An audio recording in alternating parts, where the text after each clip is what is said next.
Welcome to Cooking with Mac, where I show you what I'm cooking and maybe even give you a few ideas. These videos are dedicated to and also requested by my son who is serving in the United States Army. I wanted to show you a way you can really ramp up the flavor of most any seasoning, whether you're using the blend that I showed in the previous video or even your own blend. But it's a way for the seasonings to really get the flavor into your food. Because a lot of seasonings, they're really big chunks and they kind of sit on the outside of the food and they don't absorb into it. You can see here, this is one of the most popular seasonings on the market, and you can see how big the pieces of seasoning are.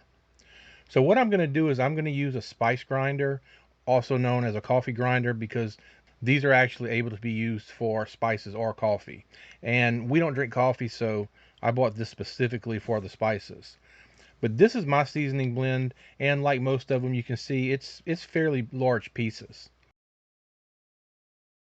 I use this Hamilton Beach spice grinder, and the reason I really like this particular model is because it has integrated cord storage, so that's just one less thing that I have to deal with whenever I put it up into the cabinet.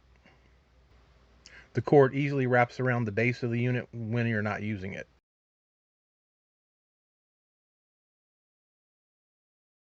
You can see right here that it's easily marked for the maximum amount of spice or for coffee if you're going to be using it for that. And it's super simple to use if you've never used one.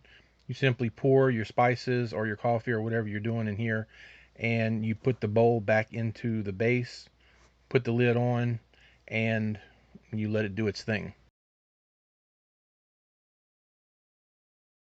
I generally grind my spices for about 30 seconds to get it to a real powdery consistency. Of course, it all depends on how fine you want your spices to be. But I prefer mine to really be almost like a baby powder consistency. It can also cut down on the time it takes to marinate things like meats, because the spices are now in such small pieces they readily absorb into the meat much better. So here's a cup of ungrinded spice,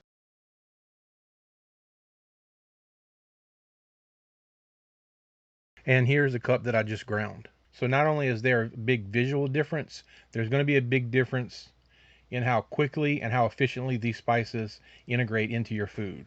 So if you found this video helpful, please like and subscribe. I appreciate you watching, and I'll see you in the next video.